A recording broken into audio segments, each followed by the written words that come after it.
everyone, this is Prerna and this is part 2 of chapter number 5th of class 6th, that is separation of substances. In the first video we have seen that we separate substances, but why we separate substances, and in this video we'll see the methods of separation. हम separation कैसे करते हैं, substances के अंदर से components को किस तरह से हम separate करते हैं. Okay, so I told you in my previous video also there are some methods of separation, and these are hand picking, threshing, winnowing, sieving, sedimentation, decantation and filtration, evaporation and condensation. So let's study these methods one by one.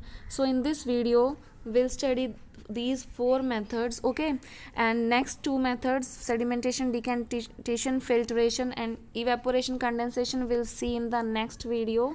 That will be the third part. Okay, see these 4 methods. Why we are discussing these 4 methods here? देखो ये जो separation के methods हैं, इसमें क्या होता है, जो components होते हैं उनके size में काफ़ी difference होता है. ठीक है, जैसे और साइज़ में या फिर उनका जो टेक्सचर है उसमें भी डिफरेंस हो सकता है, तो हम इजीली उनको सेपरेट कर सकते हैं. ठीक है, तो इसीलिए हम इन चीज़ों को, इन मेथड्स को हम इस वीडियो में देखेंगे. और जो नेक्स्ट 2 मेथड्स हैं, इनमें जो हम जिन चीज़ों को सेपरेट करते हैं उनके अंदर साइज़ डिफरेंस या टेक्सचर डिफरेंस या फिर उनके जो स्टेट है, सॉलिड है, लिक्विड है या गैस है, उनका जो डिफरेंस है वो बहुत कम होता है या फिर नहीं होता है. जैसे साइज़ की अगर मैं बात करूँ तो साइज़ अगर 2 चीज़ों का इतना छोटा होगा, जैसे अगर मैं आपको बोलूँ कि आपको सॉयल को और सोल्ट को अलग करना है, ठीक है, सॉयल और सोल्ट को आप दोनों का साइज़ कैसे लगभग सिमिलर है. ठीक है, तो अब उन चीज़ों को किस तरह से अलग करेंगे वो हम नेक्स्ट वीडियो में देखेंगे. इस वीडियो में हम क्या पढ़ेंगे कि जिन चीज़ों के अंदर साइज़ डिफरेंस होता है, ठीक है, साइज़ डिफ़र करता है, साइज़ एक चीज़ का साइज़ बड़ा है, एक कंपोनेंट का दूसरे का साइज़ अलग है, तो उसमें हम कौन कौन से मेथड्स का इस्तेमाल करते हैं. Okay, so let's start. So our first method is hand picking. Hand picking आपको नाम से ही पता चल रहा है what is hand picking. Hand picking मतलब हाथ से पिक करना. ठीक है, yes you got it right. Hand picking जिसमें हम हाथ से पिक करते हैं इम्प्योरिटीज़ को. जैसे आपने अपने घर में अपनी मम्मी को या फिर दादी को, किसी को भी चावल में से या दाल में से कंकड़ को पिक करते हुए देखा होगा, है ना. प्लेट में वो चावल लेते हैं या दाल लेते हैं और उसमें से वो कंकड़ को अलग करते हैं बाय देयर हैंड्स, हैंड से पिक करके. Okay, this method is called hand picking. इस इमेज में भी आप देख सकते हो what the person is doing. He is separating the impurities by the process of hand picking, by picking by his hand. Okay, so hand picking can be used for separating slightly larger sized impurities. ठीक है, जो impurities का size थोड़ा बड़ा होता है, ठीक है, तो वो हमें easily अपनी आंखों से दिख जाती हैं, तो हम उन्हें देखकर और अपने हाथों से उठा के उनको अलग कर देते हैं. जैसे कि डर्ट पीसीज हो गए, स्टोन के पीसीज हो गए, हस्क हो गया. ठीक है, तो वीट, राइस, पल्सेस के अंदर से हम इस तरह से ही इम्प्योरिटीज़ को अलग करते हैं. ठीक है, और हैंड पिकिंग का मेथड हम यहाँ क्यों इस्तेमाल करते हैं, क्योंकि आपको पता है if you are separating the stones from pulses, ठीक है, आप दाल में से स्टोन को सेपरेट कर रहे हो, तो क्या होगा, स्टोन ज़्यादा नहीं होंगे, उनकी क्वांटिटी बहुत कम होगी. हो सकता है 4-5 स्टोन्स हो उसमें, हो सकता है ना भी हों. ठीक है, तो वहाँ पे हम हैंड पिकिंग का मेथड इस्तेमाल करते हैं. कहाँ पर, जहाँ पे इम्प्योरिटीज़ की क्वांटिटी ज़्यादा नहीं होती है.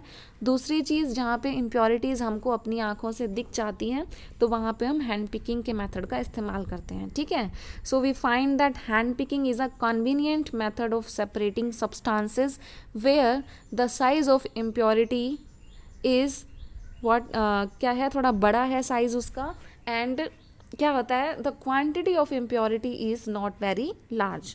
सो in that case we use the method of hand picking. Our next method is threshing. That also we have discussed earlier in my first video. So threshing के अंदर क्या करते हैं, you can clearly see in this picture. यहाँ पे आपको एक farmer दिखा रखा है, और वो फार्मर क्या कर रहा है, जो स्टार्क्स होते हैं, कोई भी ग्रेन्स के स्टार्क्स होते हैं, जो उनकी स्टेम होती हैं, उनको एक हाथ में कलेक्ट करके और उनको एक सॉलिड सरफेस पे थ्रैश कर रहा है, मतलब उसको मार रहा है. ठीक है, तो उससे क्या होगा, मार रहा है मतलब पीट रहा है, तो उससे क्या होगा, जो सीड्स हैं वो ऑटोमेटिकली बाहर निकल आएंगे, जो सीड्स हमको चाहिए, we need the grains, okay, तो वो ग्रेन्स बाहर निकल आएंगे, मीन्स वो ग्रेन्स जो हैं वो सेपरेट हो जाएंगे, ठीक है। So this is the process of threshing. So क्या होता है थ्रेशिंग के प्रोसेस में, stalks are dried in the sun before the grain is separated from them. Each stalk has many grain seeds attached to it. जो stalks होते हैं, जो stem होती हैं, उनको पहले धूप में सुखाया जाता है, ठीक है। और आपको पता है एक stem के अंदर बहुत सारे grains होते हैं। अगर आपने wheat का stalk देखा है तो आप गेहूं की जो फसल आप देखोगे अगर, तो उसमें एक stem के अंदर बहुत सारे गेहूं के seeds होते हैं, राइट। सो उनको हम हैंड पिकिंग से तो अलग कर नहीं सकते हैं, ठीक है। So we need a different method, because यहाँ पे जो हम चीज़ अलग कर रहे हैं उनकी क्वांटिटी ज़्यादा है, okay. So we can not use the method of hand picking. अगर हम एक एक सीड को हाथ से निकालेंगे then it will be a wastage of time, ठीक है। तो हम एक ऐसा मेथड यूज़ करेंगे जिसमें हमारा टाइम वेस्ट ना हो और जो हमारे लिए कन्वीनियंट हो, right.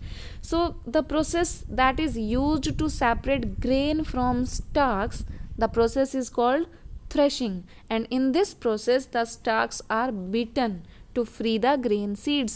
The stalks are beaten on a solid surface, जैसे कि आप पिक्चर में देख सकते हो, राइट। और कई बार क्या होता है, देखो this is the process of separation of grains on a small scale. Large scales पे ग्रेन्स को सेपरेट करने का काम मशीन्स करती हैं, जिन मशीन्स को हम थ्रेशर्स बोलते हैं, okay. So that's all for the process of threshing. Next process is winnowing. देखो विनोइंग की प्रोसेस में हम क्या सेपरेट करते हैं और किस में से सेपरेट करते हैं, ठीक है। तो देखो जब आपके घर में ग्रेन्स आते हैं, गेहूं जो होता है, ठीक है, कोई भी ग्रेन हो सकते हैं, वो वीट के ग्रेन्स हो सकते हैं, राइस ग्रेन्स, पल्सेस, कुछ भी हो सकता है वो, ठीक है। तो उन ग्रेन्स के अंदर कुछ बहुत लाइट इम्प्योरिटीज़ होती हैं, जैसे कुछ तिनके होते हैं छोटे छोटे जिसको हम हस्क बोलते हैं, ठीक है। जैसे वीट का जो स्टेम होती है उसके अंदर से अगर हमने उस स्टॉक में से अगर हमने सीड्स को अलग किया तो जो वीट के छोटे छोटे जो क्या बोलते हैं तिनके होंगे या जो उसका हस्क होगा वो भी उसके अंदर मिक्स हो जाता है कई बार। तो उस इम्प्योरिटी को हमें कैसे अलग करना है, सी यहाँ पर जो इम्प्योरिटी है that has a light wait, ठीक है, उसका जो वेट है वो बहुत कम है।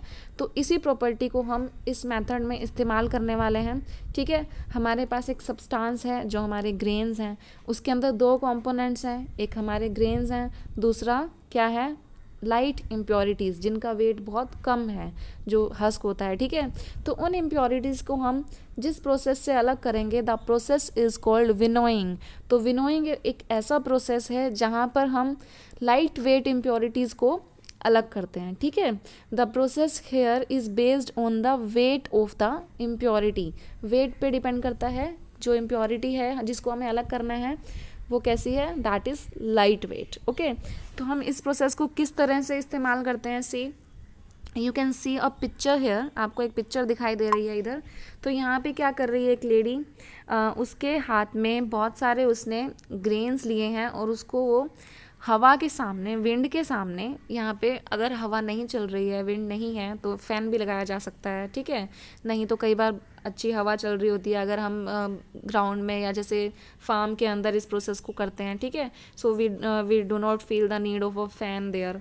तो इसमें क्या करते हैं, एक हाइट से जो सीड्स होते हैं उनको नीचे की तरफ फेंका जाता है, देखो। अब सीड्स और हस्क दो चीज़ें हैं उसके अंदर। तो सीड्स का वज़न क्या है, हैवी है, और जो हस्क है that is light in weight. तो जो चीज़ हैवी है वो सीधा स्ट्रेट नीचे गिरेगी, लेकिन जो चीज़ लाइट है वो हवा के साथ थोड़ा सा हवा के फ्लो में आएगी वो, ठीक है। और वो एकदम से नीचे नहीं गिरेगी बिकॉज इट इज़ लाइट, और उस पर क्या है, विंड का प्रेशर बढ़ेगा तो वो थोड़ी दूर जाके गिरेगी। तो इस प्रोसेस से क्या होगा, जो हमारे सीड्स हैं वो हस्क से सेपरेट हो जाएंगे, राइट।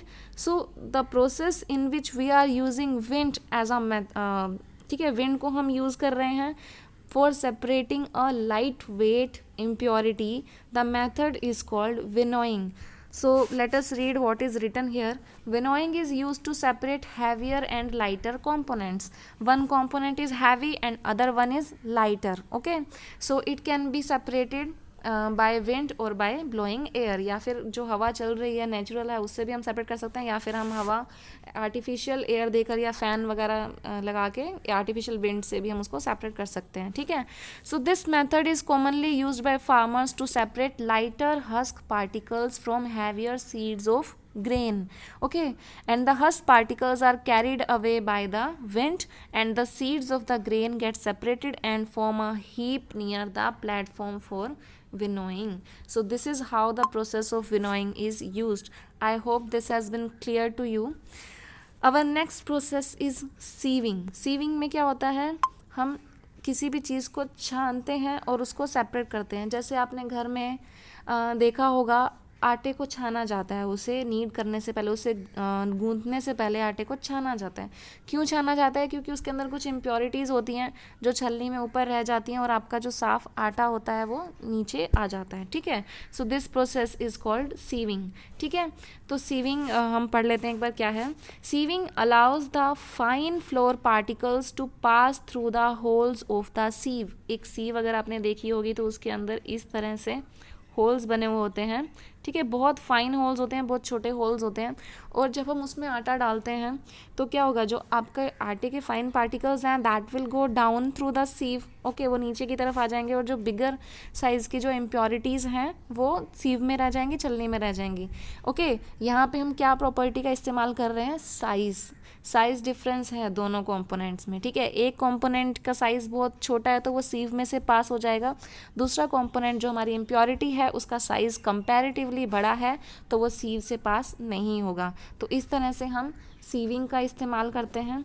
फ्लोर मिल जो होती हैं आपकी, इसी तरह से आपने देखा होगा जो आटा चक्की होती हैं वहाँ पे भी इम्प्योरिटीज़ अलग की जाती हैं वीट में से, उसको पीसने से पहले, ठीक है। तो एक क्या करते हैं, वहाँ पे एक बड़ा सा स्लैंटिंग करके सीव होती है, जैसे आपको इस पिक्चर में भी दिख रही है। दिस इज़ नॉट यूज, ये आपकी फ्लोर मिल की पिक्चर नहीं है, स्टिल इसी टाइप की जो सीव होती है, इसमें से ऊपर से ग्रेन्स डाले जाते हैं, और जो क्या होते हैं, जो ग्रेन्स होते हैं वो अलग हो जाते हैं, और जो हस्क वगैरह जो भी उसके अंदर इम्प्योरिटीज़ हैं वो अलग हो जाती हैं, ठीक है।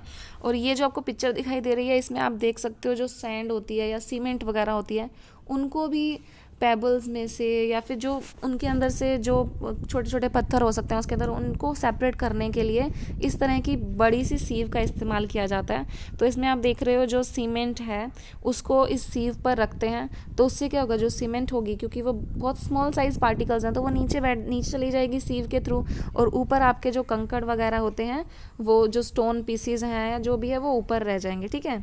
कंस्ट्रक्शन साइट्स पे इस तरह से सीव्स का इस्तेमाल किया जाता है, ठीक है।